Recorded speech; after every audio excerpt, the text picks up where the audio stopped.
Hey guys, imagine waking up on the scorching hills of Canaan, the sun beating your neck like an angry druid, and hearing the clatter of bronze sandals as Joshua shouts, "We're finally here." Before we plunge into the ancient footnotes, smash that like button if you love a good conquest and drop a comment with the weirdest thing you've ever fought for. Yes, even that last slice of pizza. Dim the lights, grab a cold drink, and let the scent of dry desert sage and burnt incense fill your room. Because we're about to walk side by side with the Israelites as they stare down the Jordan's frothy mouth and wonder if the GPS truly says, "Turn left at the promised land." You'll feel the mud squish between your toes, hear the distant cries of a restless crowd, and smell the metallic tang of a battle about to erupt. Basically, a biblical version of rush hour traffic, only with more sandals and fewer honking horns. So buckle up, because in this story the walls literally tumble, the promises get tested, and the only thing more dramatic than the conquest is the after-party in the Psalms. When Moses finally rolled the stone of his life into the dust, the camp of Israel stood silent, the desert wind rattling the skins of their tents.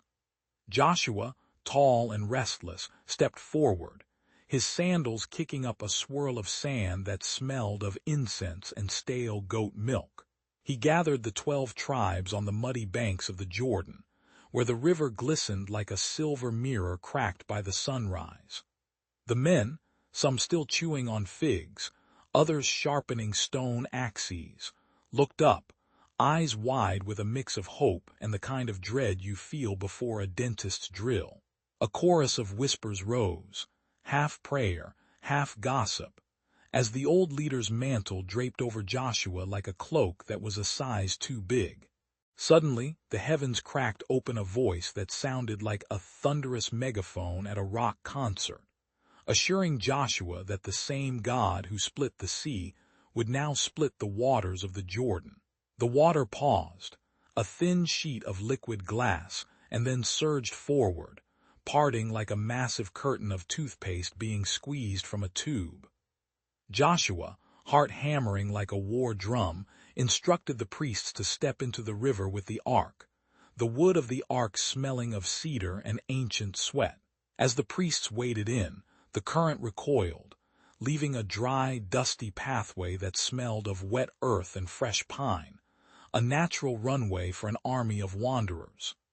The Israelites stared, mouths agape, while a few older men muttered that even the GPS of the desert couldn't have predicted this shortcut.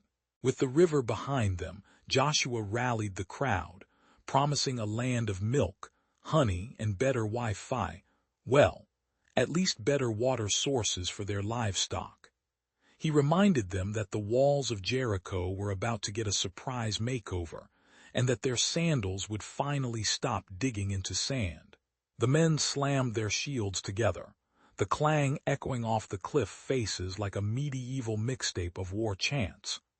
Even the desert foxes paused, ears twitching at the electric buzz of anticipation that smelled like fear, ambition, and the faint hint of roasted lamb.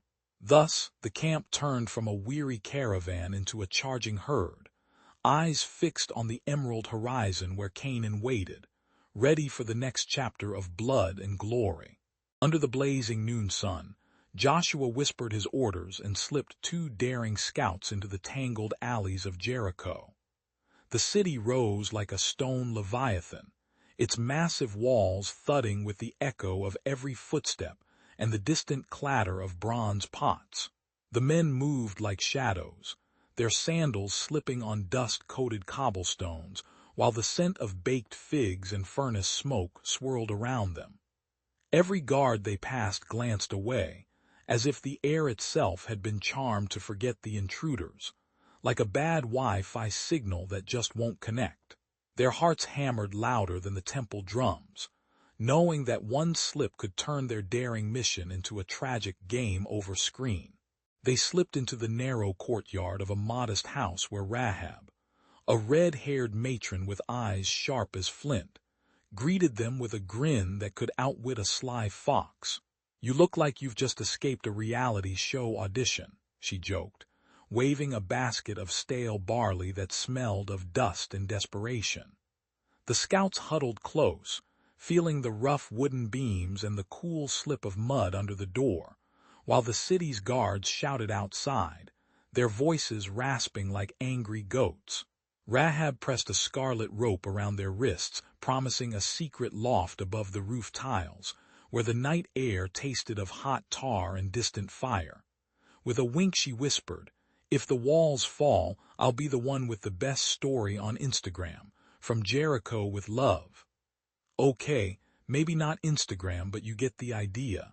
In the hidden chamber, Rahab sealed a pact with the spies, swearing on a cracked clay jar that she would lower a cord of rope through the city gate when night cloaked Jericho in midnight blue.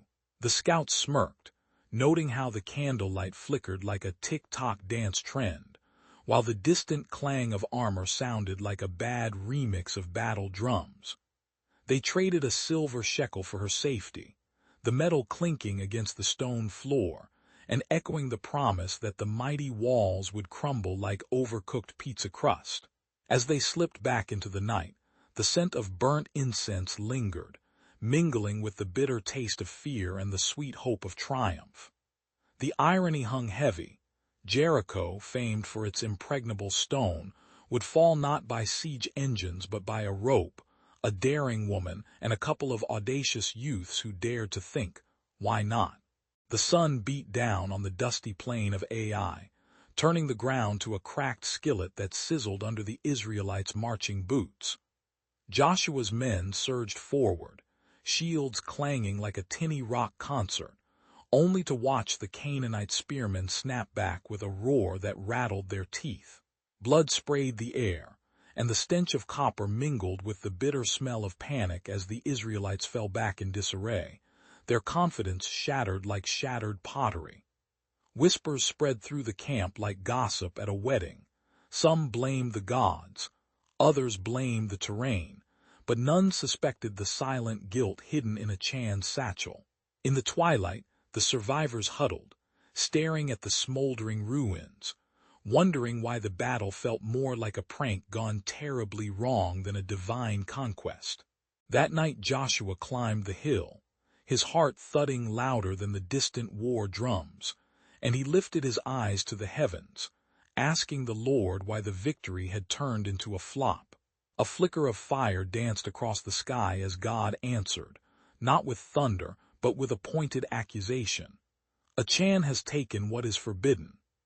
Joshua summoned the whole tribe, and when the trembling Achan stepped forward, his face was as red as a sunburned tomato, and the crowd gaped like viewers of a reality show confession. The guilty bag of stolen loot, a glittering cache of silver and a cloak that smelled of incense, was cast into the flames, sending a crackle that sounded like the camp's collective sigh of relief. With the sin purged, a fresh wind whispered through the tents, carrying a promise that the next strike would be less oops and more boom. At dawn, the Israelites assembled again, their armor polished, and their swords gleaming like freshly unwrapped smartphones, ready for a swipe right on victory.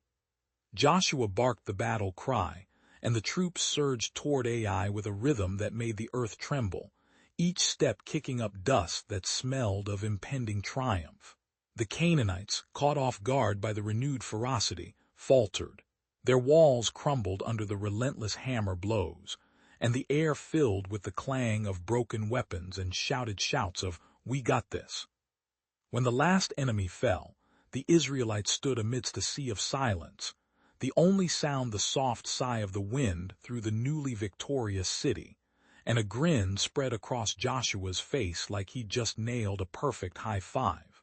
The camp erupted in celebration, feasting on roasted lamb that smoked sweetly, while stories of Achan's blunder turned into cautionary jokes, proof that even ancient battles can have a side story worthy of a sitcom.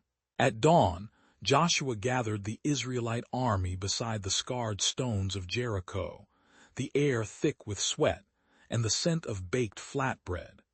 He rolled out a battered map, pointing to the city's towering walls that loomed like a giant's ribcage.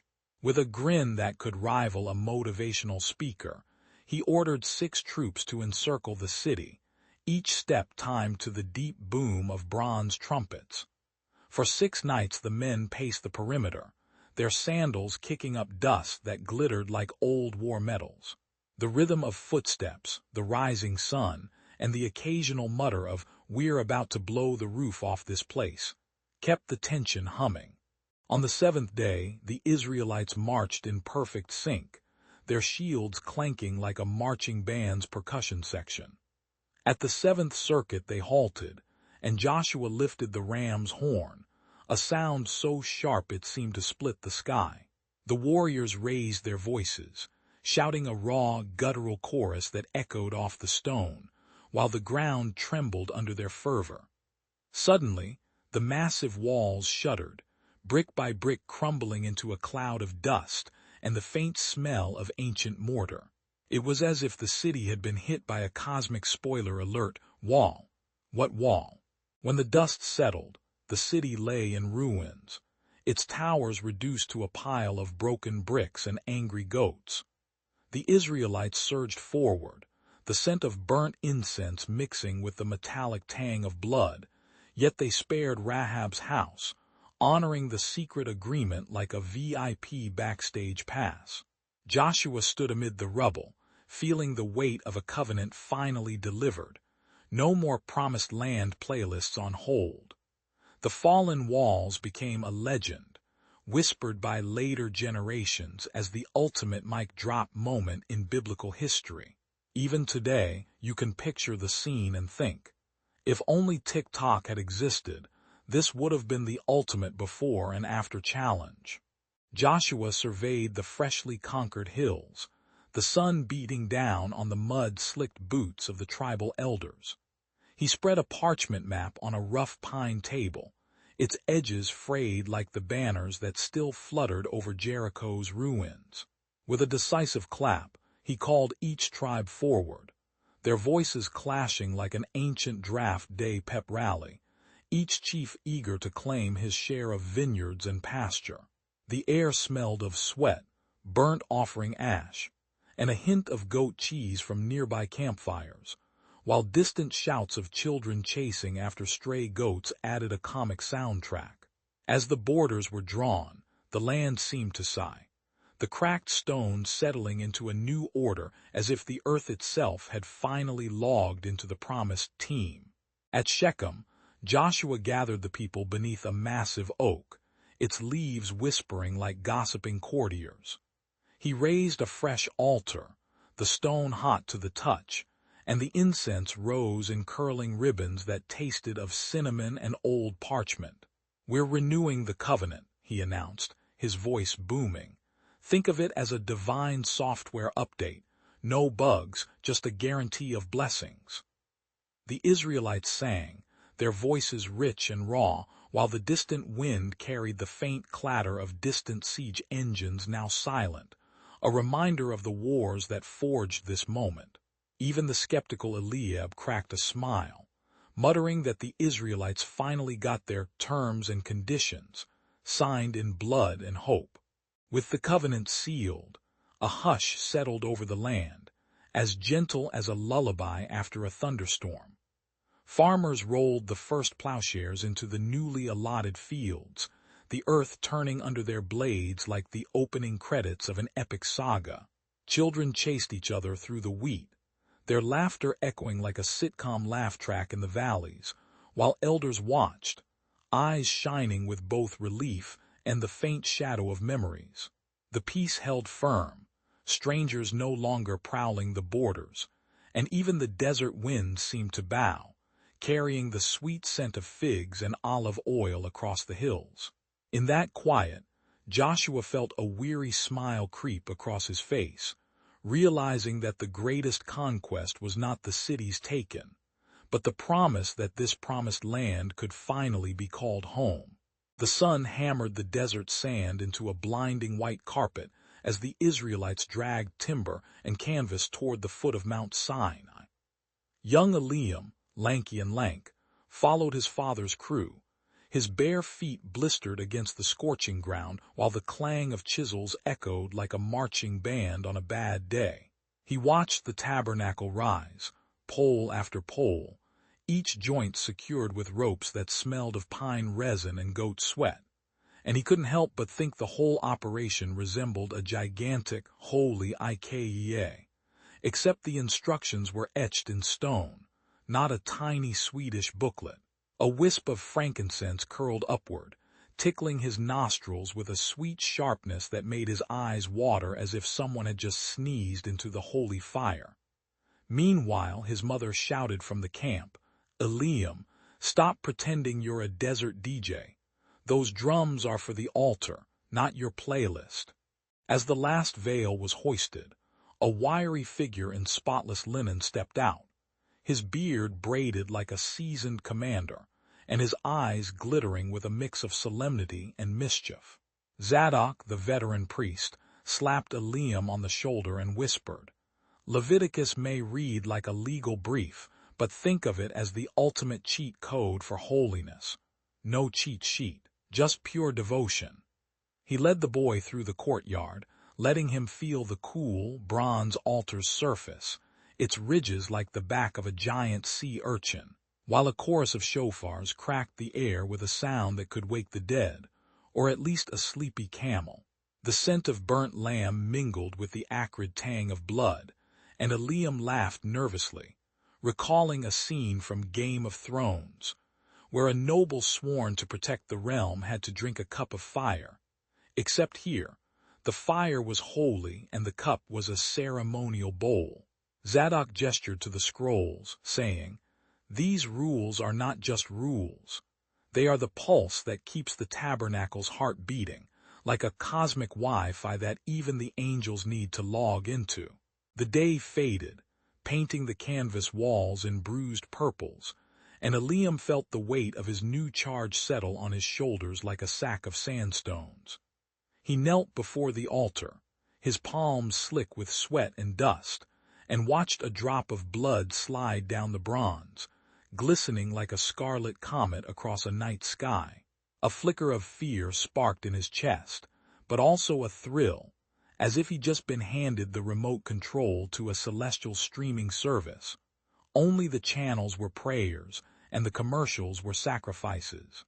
With a grin he muttered, "All right, holy barista, let's brew some incense and serve up a latte of devotion," while the wind carried the crackle of prayer like an old vinyl record scratching in a desert lounge. As the stars pricked the heavens, Eliam vowed to walk the narrow path Zadok outlined, knowing the road would be dusty, blood-stained, and occasionally absurd, but that it would lead him straight into the heart of true holiness. Eliam steps onto the scorching sand, the sun beating his back like a relentless drum, and the priestly elders line the altar in white linen. He watches the priest dip his hands into a basin of cool, bitter water, feeling the splash sting his skin as the scent of incense swirls above. The rite of cleansing demands he scrub his forearms until the raw flesh sings, a ritual that feels like the ancient version of a spa gone rogue. As the elders chant, the desert wind carries a whisper of goat's blood, reminding him that purity in this place is measured by sweat and sacrifice. Eliam swallows a nervous laugh, thinking that even a superhero would need a hazmat suit for this job. The next day, the altar thrums with the arrival of sin offerings, a flock of bleeding lambs, their wool flashing like cheap sequins under the midday blaze. Eliam learns to hold the trembling animal, feeling its hot breath on his palm, while the priest slices the throat, letting crimson gush onto the stone like the world's first red carpet. The blood pools, glistening, and the priest sprinkles it with a ladle, each drop chanting a secret promise that the community's guilt is being washed away.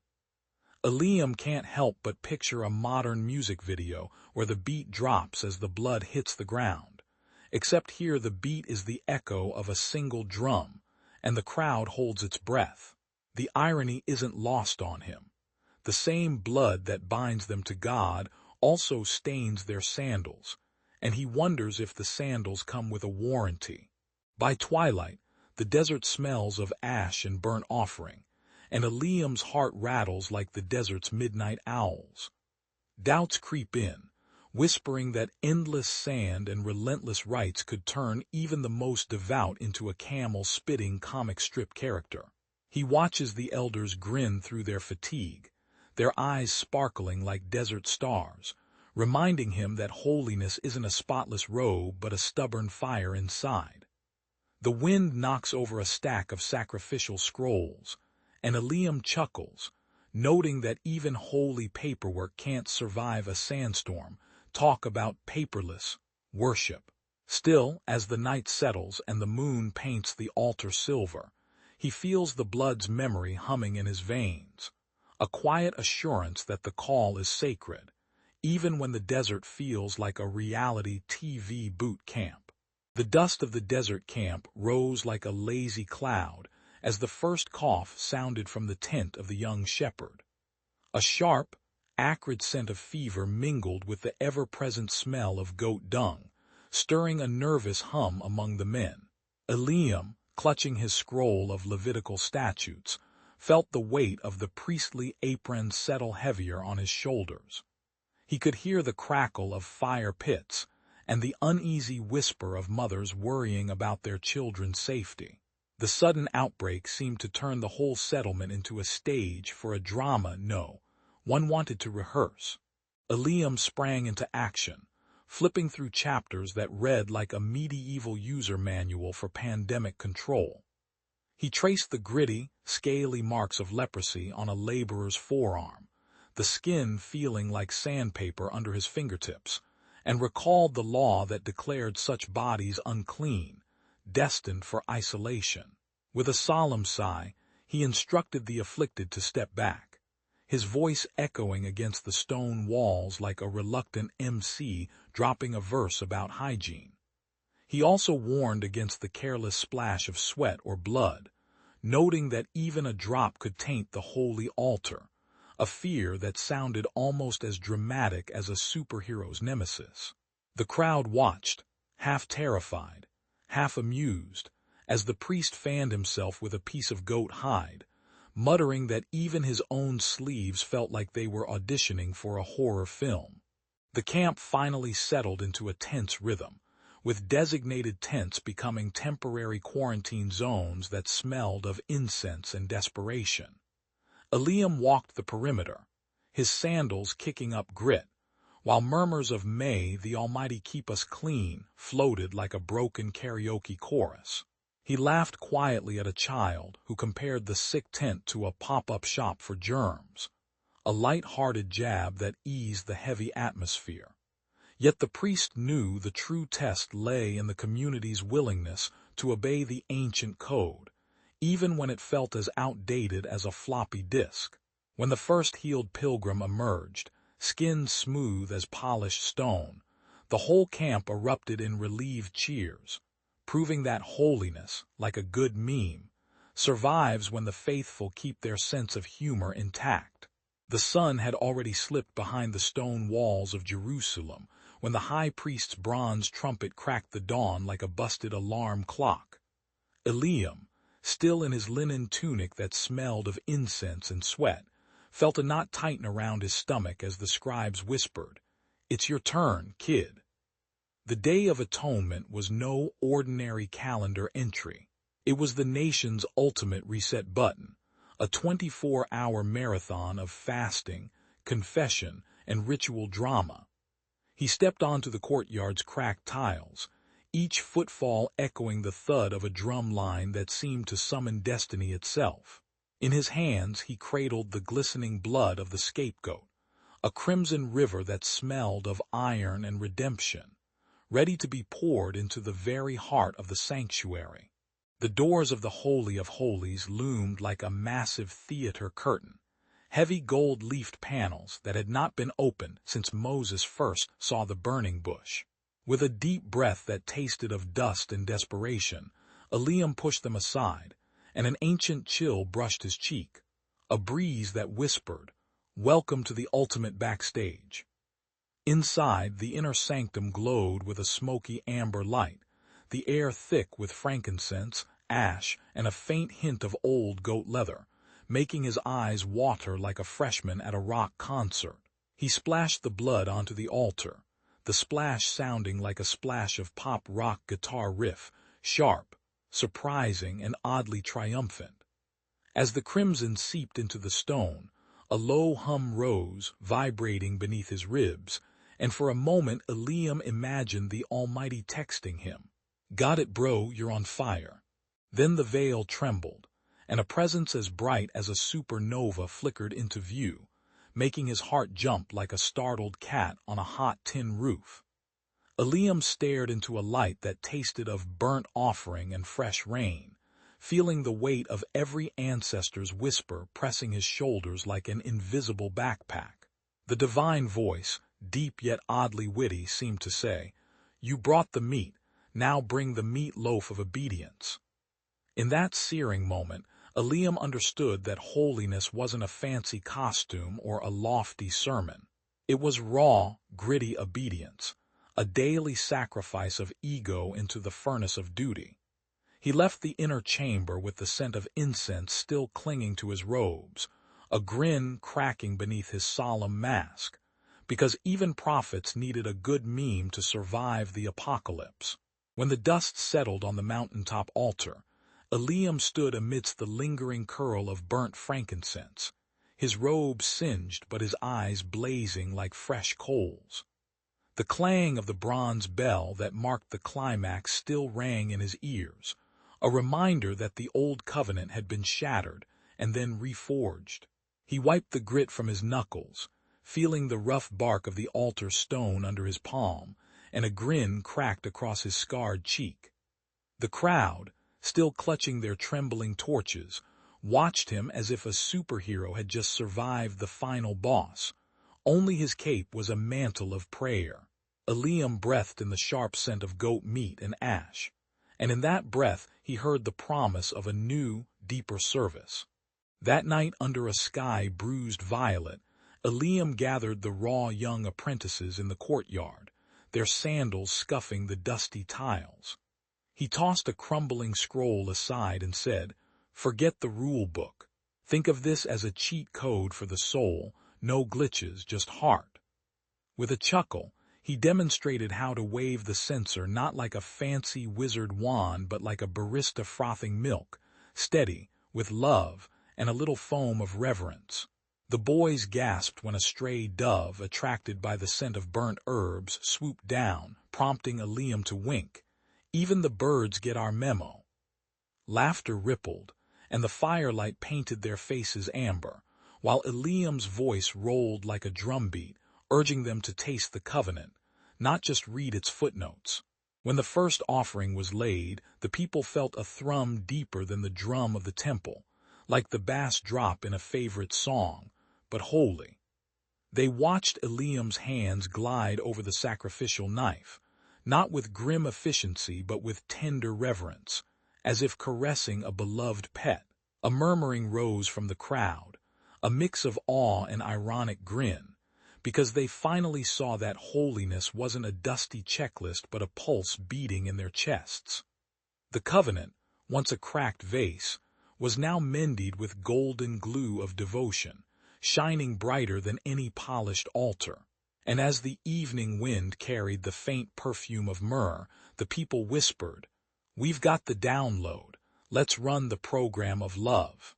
The sun had barely risen over Shalem's basalt walls when Miriam slipped her sandal onto the cold stone of the sacred hearth. She lifted the trembling lamb, its fleece glistening like fresh snow, and whispered the ancient formula that turned a simple kill into the first blood of Yom Kippur. A thin scarlet stream seeped into the altar's copper basin, staining the polished wood with the scent of iron and incense. Around her, the market folk paused, their chatter dropping like a mute drumbeat, as the city's oldest covenant reignited under a sky that already smelled of dust.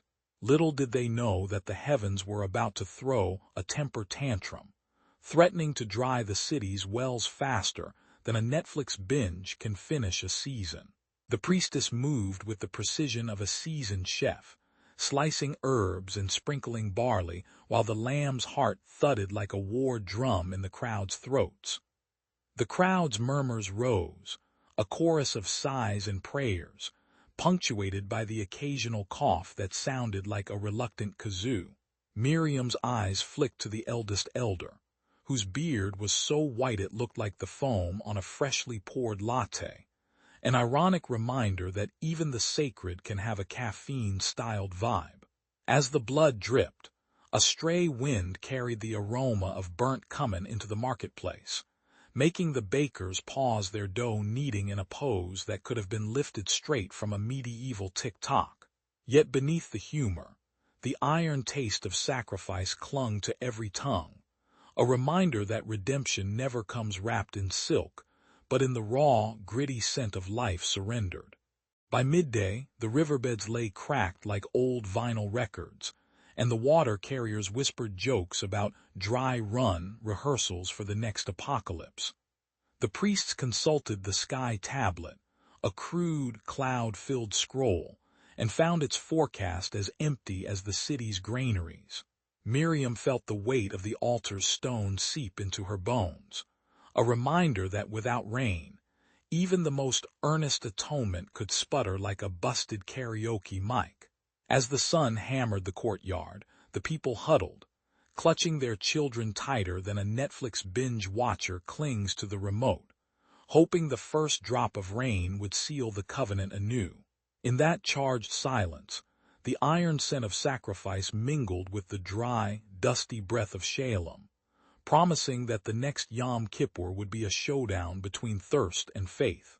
Miriam slipped through the dusty corridors of the temple's lower vault, her sandals whispering against cracked stone.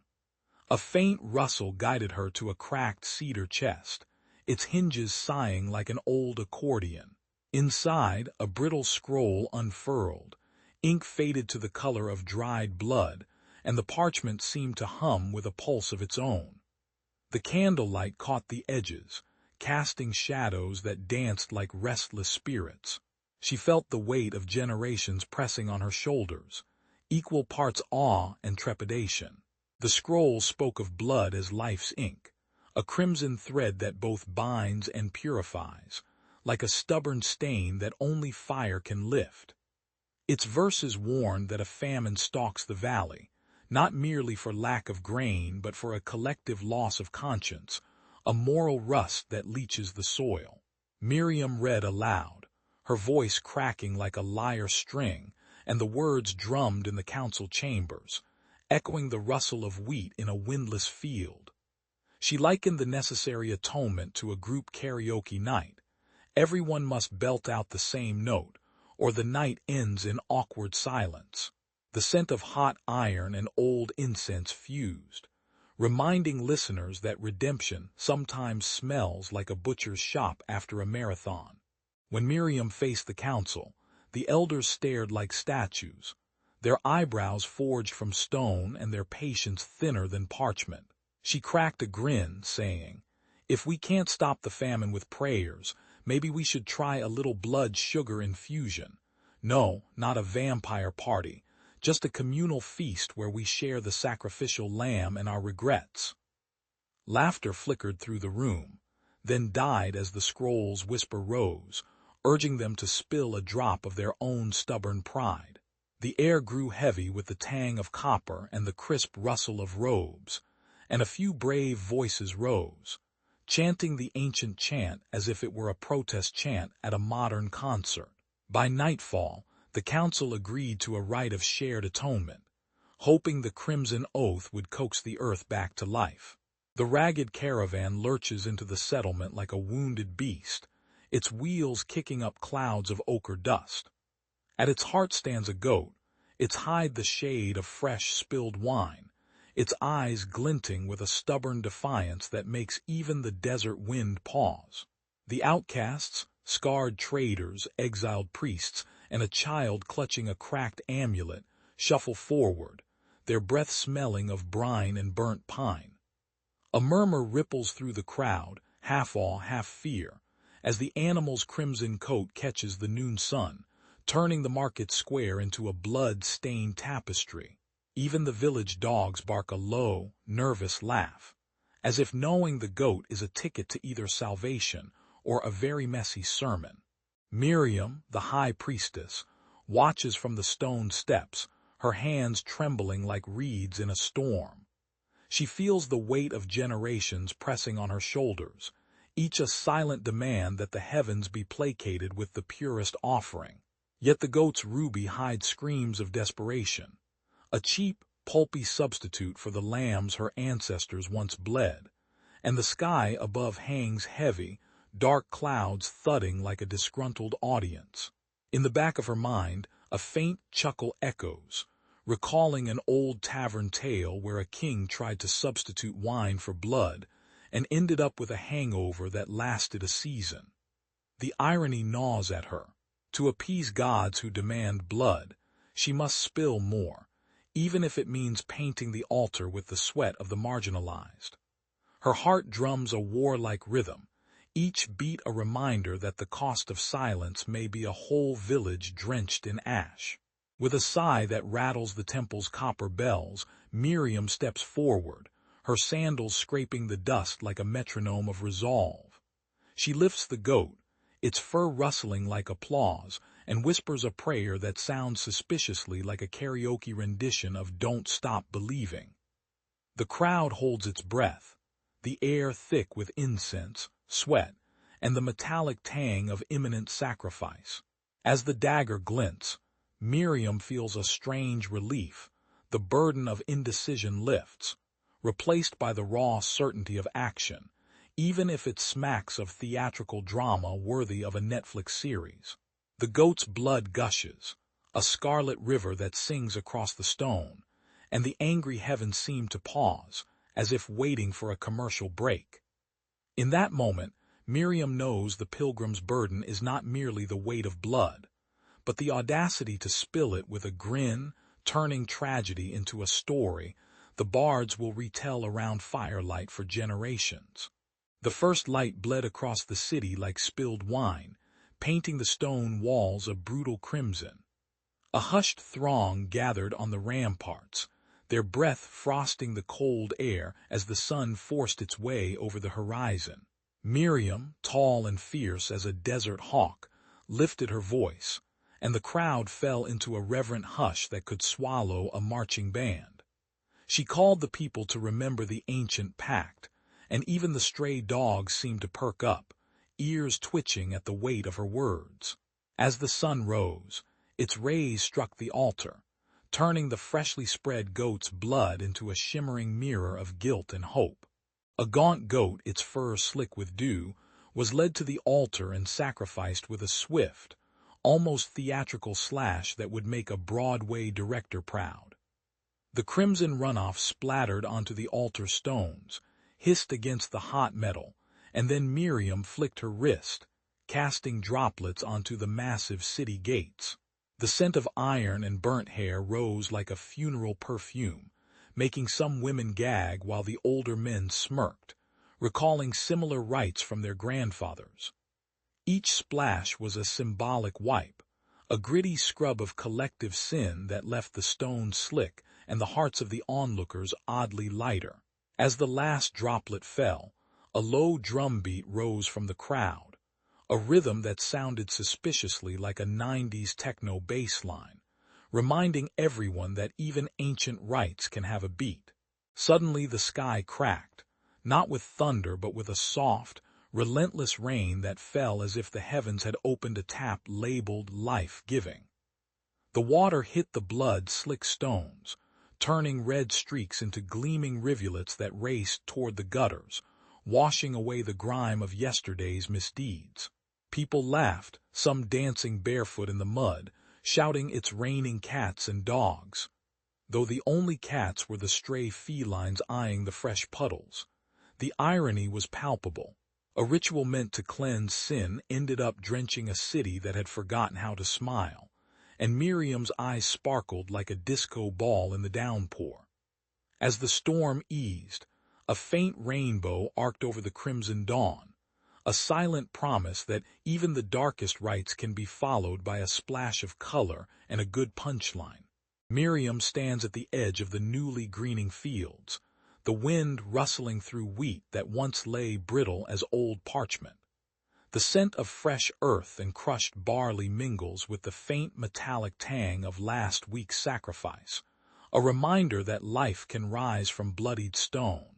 She watches children chase each other, their laughter snapping like twine, while elders whisper prayers that sound more like a folk rock chorus. A lone goat bleats in the distance, as if critiquing the ceremony's dramatic flair. More drama, less drama, it seems to say. In that moment, Miriam feels the old fear slipping away, replaced by a stubborn, hopeful faith. The shared sacrifice painted a gritty tableau. Hands slick with crimson, drums pounding louder than a subway rush hour, and incense that stung the eyes like cheap fireworks. As the blood hit the altar, the crowd's collective gasp rose and fell like a tide, then settled into a humming confidence. Miriam sensed the fear melt into trust, a warm glow spreading from the hearth to the farthest furrow of the field. Even the stoic priest cracked a grin, winking at a nearby shepherd who muttered, "Guess we've upgraded from bleeding to breathing." The irony hung in the air, blood was still there, but it now served as a bridge, not a barrier. The covenant renewed was etched not with swords but with humility, a promise that future atonement would come from quiet surrender rather than loud slaughter. Miriam feels the pact pulse like a drumbeat under her skin, steady and undeniable, as if the land itself had signed its name in barley. Children now plant seeds with reverent hands, their fingertips brushing soil that smells of rain and redemption, while the elders nod, remembering how fear once held them hostage. In a playful twist, the village storyteller compares the covenant to a Netflix subscription. Once you pay the modest fee of humility, you get endless reruns of mercy.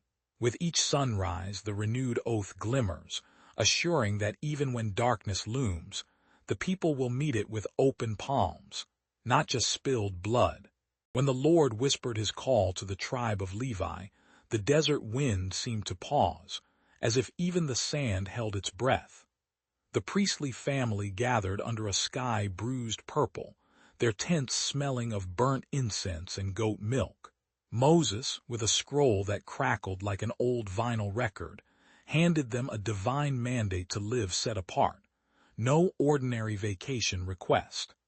The Levites felt the weight of holy paperwork, like a cosmic job description that came with free robes but 0 sick days. Yet a grin spread through the camp, because staying holy in a world of wandering nomads sounded like the ultimate reality show twist. Soon the Levitical laws sprouted like stubborn desert thorns, each rule a prickly reminder to keep the community spotless.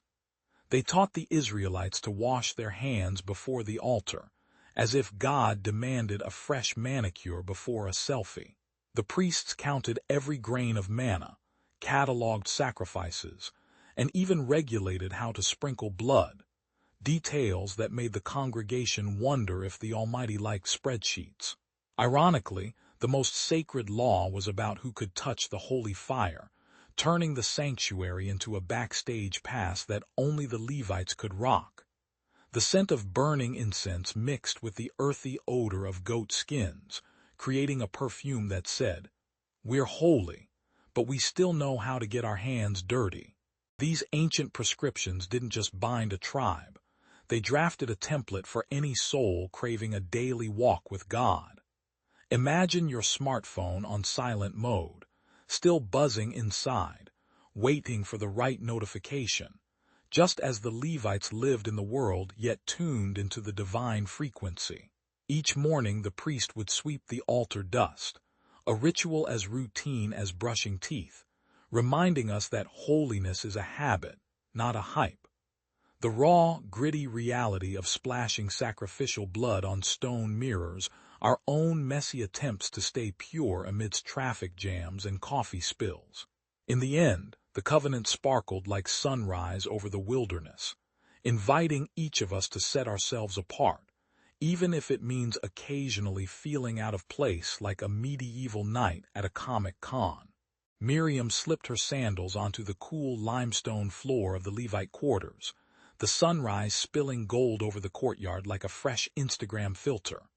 Her mentor, Ezra, tossed a handful of wheat grass into the air and shouted, "Watch the dust, it's unclean." The scent of burnt incense and fresh goat milk rose from the altar, mingling with the sharp bite of morning dew on the herbs she was about to examine. As she brushed the specks of sand from her tunic, Miriam felt the weight of ancient rules settle on her shoulders, a reminder that even a single stray grain could turn a holy moment into a mess. Later, the kitchen buzzed with clatter as Miriam sliced figs, their perfume sweet enough to make a desert caravan pause for a snack.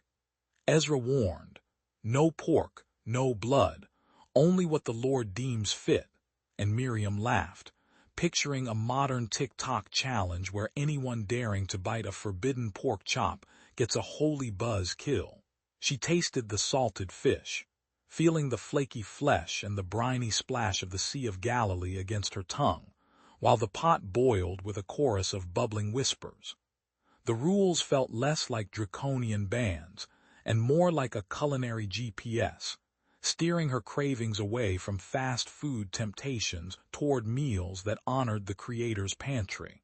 When the day waned, Miriam scrubbed the stone basin, the rough water scraping away grime like a reality show makeover for the temple.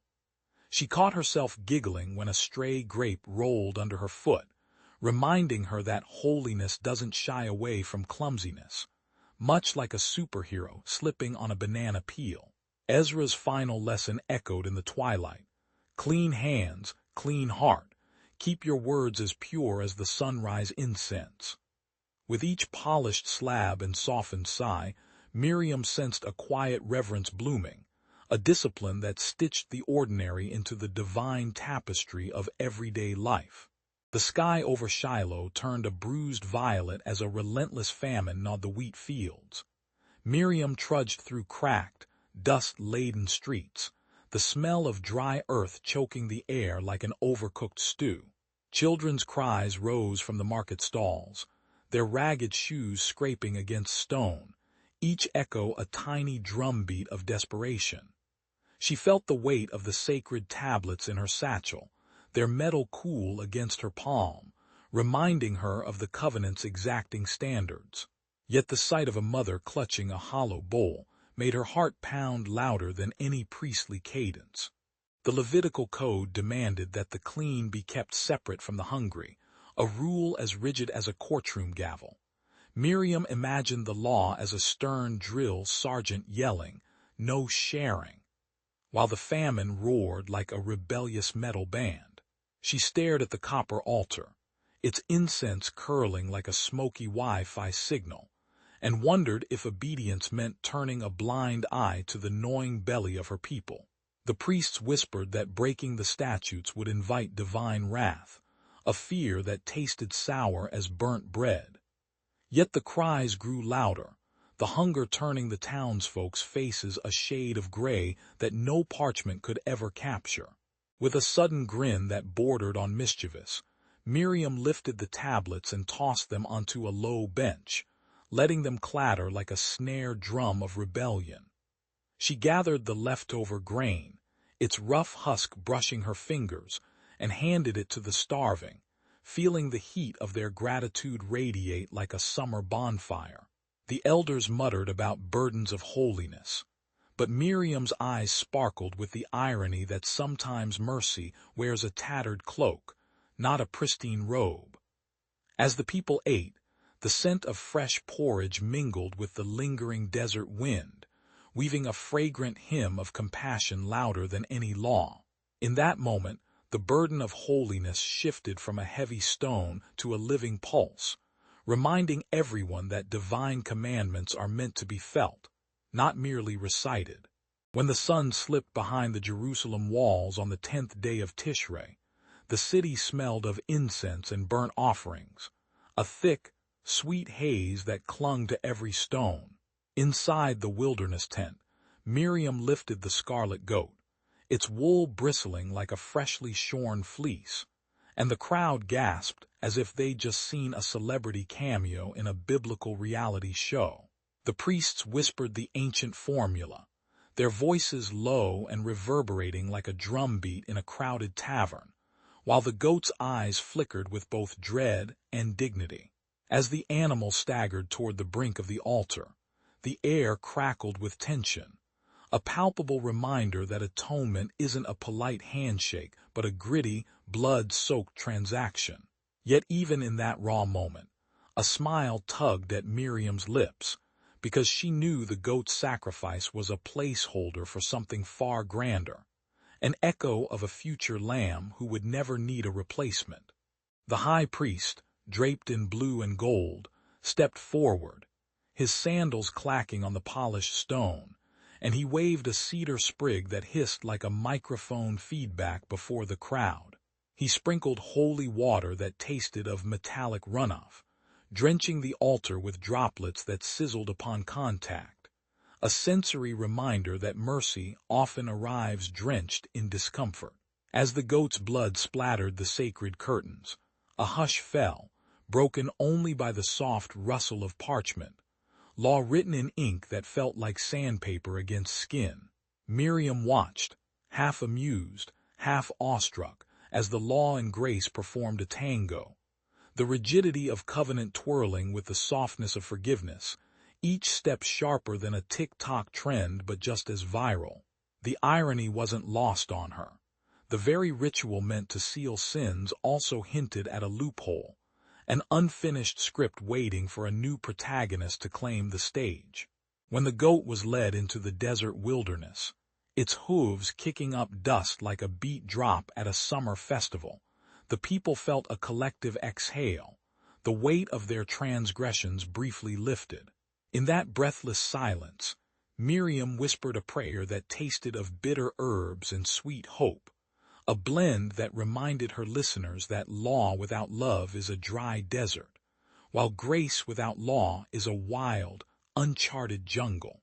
The crowd, eyes glistening with tears and a pinch of smudged ash, realized the goat was a living metaphor for Christ's ultimate atonement, a sacrifice that would never need to be replaced, a love that never needs a refund. A chuckle rippled through the elder men, as one quipped that if the goat could talk, it would demand a better Wi-Fi signal in the wilderness, illustrating how the ancient and the modern can share a laugh over the same sacred mystery. As night fell, the stars glittered above the altar like applause, and Miriam's heart swelled, knowing the Levitical system had pointed once more to a divine drama where law and grace finally shook hands and walked off into eternity together. Miriam stepped onto the dusty path that curled like a tired snake around her childhood village, the smell of fresh goat cheese and pine resin punching the air. The village square buzzed with the clatter of copper pots and a teenager's ringtone blaring Old Town Road, a laugh track of modern life. In her hand she cradled a cracked scroll of Levitical law, its ink faded but still humming with the weight of ancient fire. She whispered, if these statutes were a playlist, they'd have more soul than any top 40 hit, and the elders chuckled, eyes twinkling. With a grin, Miriam began translating the statutes into the language of coffee-stained mornings and midnight prayers, promising a holy roadmap for today's hustle. She gathered the women under the shade of an ancient sycamore, its bark rough as the commandments themselves. "Remember the law about clean and unclean?" she asked, tapping a fresh loaf of sourdough, the crust crackling like parchment. The rule about not mixing fabrics became a tongue-in-cheek warning against scrolling Instagram while eating a burrito, lest the soul get tangled in spiritual fast food. As the sun warmed their backs, they practiced the year of the tithe, by swapping home-grown vegetables, tasting the earthy bite of carrots that reminded them of the promised land soil. Laughter bubbled when one maid joked that the Day of Atonement, felt like a Netflix binge watch of confessionals. Yet the group felt a quiet reverence settle like incense. When twilight painted the hills in bruised violet, Miriam felt the ancient covenant pulse against her ribs like a drumbeat. She reminded them that being set apart isn't a costume change for Sunday, but a daily swagger, like a superhero who still folds laundry and washes dishes. The Levitical statutes, she said, are less about dusty rules and more about stitching a tapestry where each thread is a small act of love, integrity, or mercy. A wind whistled through the olive groves, carrying the faint scent of frankincense and the distant honk of a tractor, a reminder that holiness walks hand in hand with the ordinary. As the stars blinked into view, the villagers whispered a collective Amen, feeling oddly grateful that ancient law could still guide their coffee-stained, meme-filled lives. In the thin, sun-bleached air of Sinai, the bronze altar crouches like a hulking furnace, its surface pitted from countless offerings. Eliam, a lanky priest with soot-smudged cheeks, scrubs the metal with a rough palm, feeling the heat radiate up his forearms. The wind carries a sharp mix of burnt incense, goat bile, and the faint metallic tang of blood that clings to his nostrils. Every scrape of his brush sounds like a drumbeat echoing the people's restless prayers, a rhythm he can't ignore. He glances at the crowd, their eyes wide and hopeful, as if waiting for a divine Wi-Fi signal. When the sacrificial goat is led to the altar, its hooves thud against the stone like an impatient drummer in a stadium. Eliam lifts the heavy knife, his hands trembling just enough to make the crowd gasp. No, this isn't a Netflix cooking show. There's no happy ending for the animal. The blade slices cleanly, and a gush of scarlet blood pools, glinting under the harsh sun like spilled ketchup on a dusty tablecloth. The scent of fresh gore floods the valley, mingling with the sweet aroma of the grain offerings and the sour perfume of fear. Yet beneath the gore, a quiet irony blooms. The people think the blood will buy them favor, while Eliam wonders if a better bargain might be found on a cross. As the last droplet drips from the altar's rim, Eliam steps back, his sandal soles gritty with ash, and the crowd leans in, hungry for a sign. He whispers a prayer that sounds half lament, half stand-up routine, daring the heavens to answer with anything more than a puff of desert wind. In that moment, the sanctified hearth becomes a rehearsal stage for a drama that will later unfold on a wooden cross, where sacrifice will be traded for grace, not just meat for mercy. The irony is palpable. The very blood that once stained the altar will one day be imagined as a river of love, flowing without the need for a sizzling skillet. And so the dusty hills of Sinai, with their smoky aromas and trembling hopes, set the scene for a story that even the coolest superhero movie could never fully script. Eliam's fingers brushed the brittle edge of an ancient scroll hidden beneath a cracked stone slab in the desert cave. The parchment crackled like old vinyl, its ink faded to a sepia whisper that promised mercy beyond the blood-soaked rites of Leviticus. He rolled it out, and the scent of dust, incense, and something oddly like stale cheese wafted up, making him cough and grin at the absurdity of holy archaeology. The scroll hinted at a future promise, a mercy that would outshine the altar's smoke, so Eliam felt a tug, as if destiny had slipped him a note in a bottle. With a mix of excitement and the ache of sandals on hot sand, he set off for Jerusalem, where the city's walls were said to echo with both prayer and market shouts. Jerusalem rose before him like a living tapestry, its stone streets humming with the clatter of donkey carts and the chatter of merchants hawking figs and oil lamps. The air was thick with cumin, roasted lamb, and the distant toll of temple bells that seemed to vibrate in his chest. In a cramped scribe's alcove near the western wall, he met Mara, a woman whose ink-stained fingers moved faster than a tick-tock dance. She raised an eyebrow at his literal reading of the scroll, quipping that taking the law word for word was as outdated as using a floppy disk to stream cat videos. With a sly smile, Mara unfurled her own scroll, a collection of verses that whispered of inner atonement, not just burnt offerings, and dared Eliam to hear the heart behind the law. As they sat on a cracked stone bench, the sun painted the courtyard gold, while the scent of figs turned the conversation sweet and slightly sticky. Mara traced the ancient symbols, arguing that the true sacrifice was not a lamb's throat but the surrender of pride, a concept as radical as swapping a chariot for a scooter. Eliam felt the irony of his quest.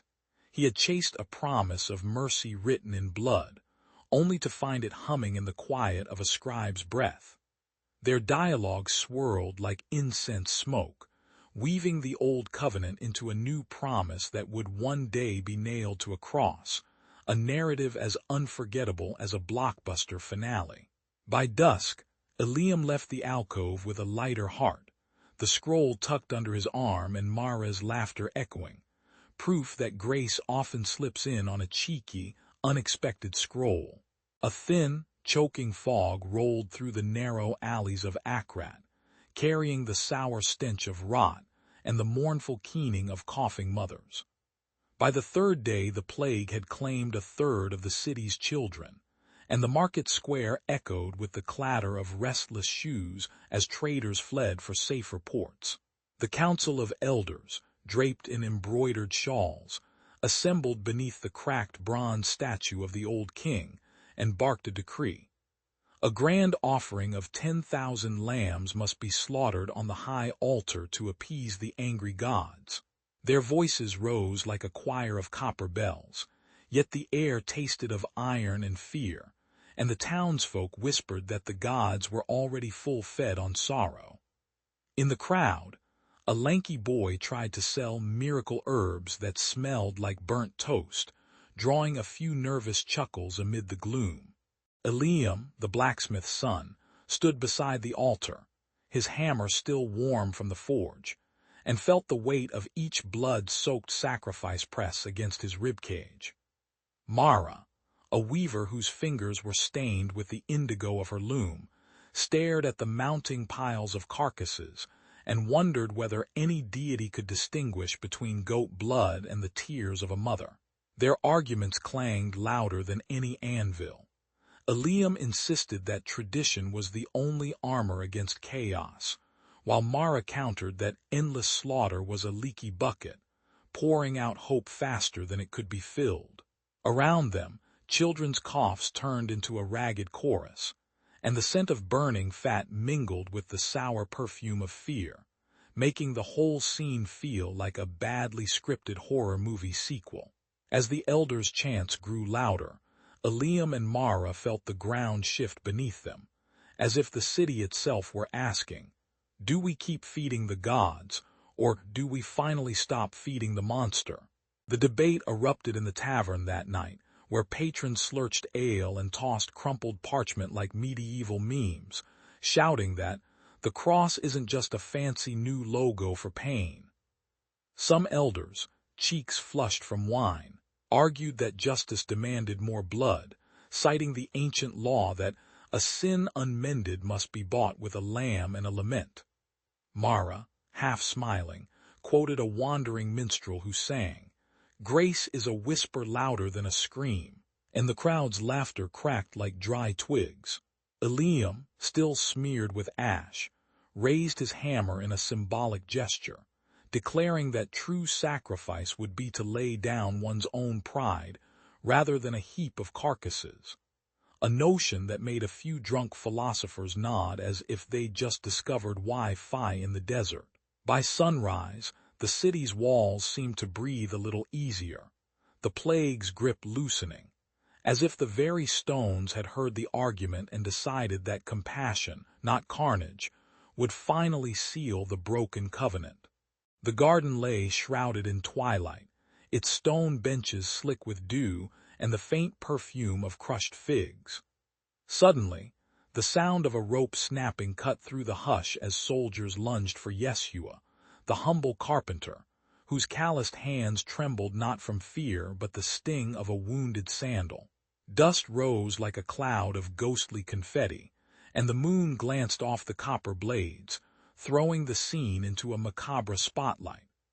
Yeshua's eyes flickered with a calm that would make a yoga instructor jealous, while his voice, low and steady, whispered a promise that hung in the night air like incense. The whole tableau felt like a director's cut of an ancient drama, only the budget was pure stone and blood-soaked soil. Eliam, a wandering scholar with a habit of quoting scrolls like they were pop lyrics, watched the chaos from behind a rosemary bush. He realized this was no ordinary offering of lamb or goat, but a brand new sacrifice made of sheer, unfiltered love. No blood, just raw devotion spilling like spilled coffee on a parchment. A grin cracked his weathered face as he imagined the ancient priests face-palming at this no-bleed revolution, their incense sticks sputtering in disbelief. The air grew sweet with the scent of fresh figs and the metallic tang of impending destiny, making Eliam's heart thump like a drum in a stadium halftime show. He whispered a silent prayer, half joking that even the angels might need a new playlist for this unprecedented act. Mara, the scribe with ink-stained fingertips, fumbled for her quill as the scene unfolded, feeling the tide of grace surge louder than any temple choir. The scratch of her stylus on parchment echoed the rustle of olive leaves, each mark a testimony that the old rites were crumbling like a sandcastle under a rogue wave. She scribbled furiously, her eyes glistening with tears that smelled of rosemary and rain, while a distant rooster crowed as if announcing a new season of divine drama. In that moment, she sensed the crimson dawn breaking, a sunrise tinted with mercy rather than martyrdom, painting the garden in hues more vivid than any Instagram filter. With a wry chuckle, she noted in the margin, "Turns out the ultimate sacrifice doesn't need a blood bag, just a brave heart and maybe a good Wi-Fi signal for the heavens to stream it live." Eliam and Mara staggered back into the blistering desert, the shadow of the freshly erected cross still warm against their backs. The sand hissed beneath their boots like static on an old TV, and the sun painted the dunes in molten gold that made even the shadows sweat. They laughed half-madly, that their pilgrimage felt like the sequel to a blockbuster they'd never seen, CrossFit. Redemption, they joked, while a tumbleweed rolled by like a lazy stunt double. Every grain of dust seemed to whisper, "Did you really think a wooden slab could change the game?" Yet their hearts pounded with the rhythm of a drum-beat promise. When they gathered the wandering nomads around a crackling fire, Eliam spun the tale of a sacrifice that slipped beyond flesh, a love so stark it made the ancient blood rites look like kid-sized birthday cakes. Mara's voice cut through the night air, crisp as a desert wind, describing how the cross turned the old ledger of debts into a free fall of grace that left the priest's eyebrows permanently raised. The irony was palpable. The very altar once drenched in animal guts now hosted a banquet of mercy, served on plates of compassion that smelled faintly of frankincense and fresh rain. Listeners gasped, half laughing, as if they just heard the plot twist of a superhero movie where the villain turns into the barista who hands out free coffee. In that moment, the desert pulse synced with a new covenant, thumping louder than any tribal drum. As the fire sputtered into embers, Mara brushed a hand across the sand, feeling the gritty grit slip like sugar between her fingers, and declared that true grace is a covenant of love that finally answers the ancient yearning for redemption. The night air grew cool, carrying the scent of night-blooming lilies that seemed to applaud the revelation with a soft, floral applause. They spoke of the cross not as a lonely crucifix, but as the ultimate backstage pass to a divine concert where every soul is invited to dance, even the ones who stumble on their own shoelaces. Ironically, this love story felt less like scripture and more like a binge-watchable series that never ends, each episode richer than the last. With the desert stars winking conspiratorially, Aleem and Mara turned back toward the horizon, their steps light as if they'd just swapped sandals for moonlit slippers.